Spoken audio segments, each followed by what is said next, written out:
Welcome back to the channel. Today we're breaking down some Muay Boran moves that could work in street fights. Quick heads up, don't go picking fights after watching this. This is purely for educational purposes. By the way, these Muay Boran clips are from the Muay Boran Academy channel. If you're interested, go check them out after this video.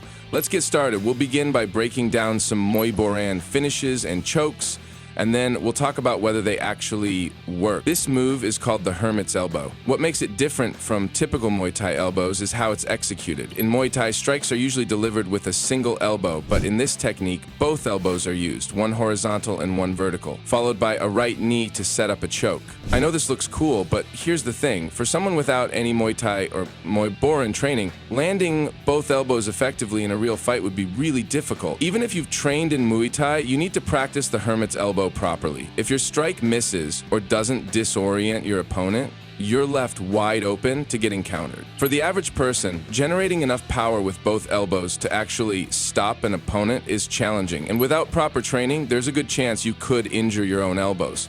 Plus, this move only works if it lands clean on the opponent's chin. As Sensei mentioned, this move works best against opponents who are overly aggressive and rush in to attack you.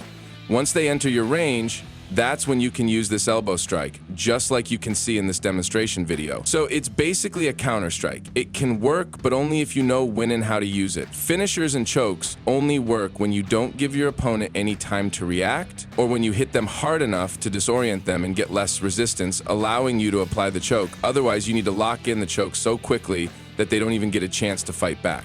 Let's say you counter their strike and land the elbow. But if your strike isn't powerful enough, your opponent will probably have enough time to escape your back choke. Plus, keep in mind, if your opponent is bigger and stronger, setting up the choke will be even harder. Look, this move has 3 steps. First, counter their strike, then land a knee strike, and finally flip them around for a back choke. The hardest part is flipping your opponent. Do you really think they'll just stand there like, oh, he's about to try his new back choke, maybe I should just let him cook?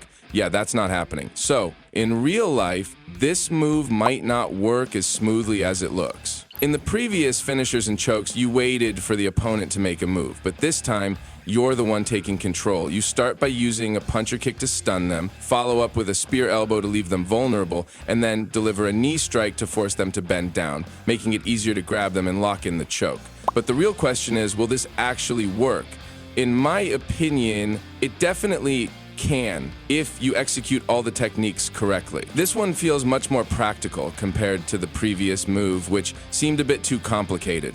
Everything here is straightforward and to the point. I don't even need to explain why this finishing move won't work. Just think about it. Do you really believe your grip would be strong enough to hold your opponent with one hand like that? Of course they'd struggle to break free. Okay, let's say you're super strong and manage to hold them tightly, but their right hand is still free. Do you think they won't throw a punch at you? They're not going to just wait around for you to pull off your special move. And remember, we're talking about a real-life scenario here. I highly doubt any random person on the street could pull off a spinning back elbow that easily. This choke would only work if the opponent actually throws a spinning back elbow, which is unlikely. Otherwise, you'd be the one struggling in that situation. And I don't think that knuckle punch was even necessary. If you just grab them and land a direct elbow strike, it might be enough to slow your opponent down.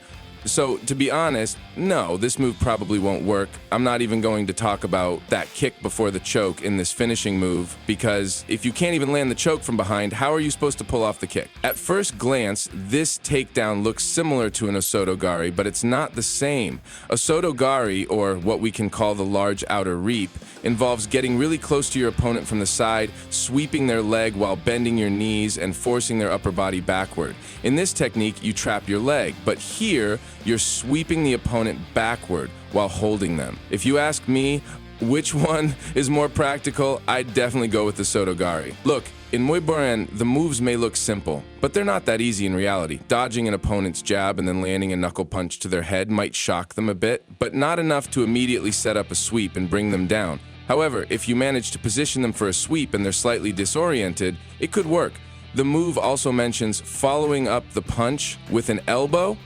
If you actually use that elbow strike, then it's a different story. It could definitely work in a street fight. So that's all for today, guys. If you enjoyed this video, make sure to like and subscribe for more content like this. I'll see you all in the next video. Until then, stay safe and keep training hard. Goodbye.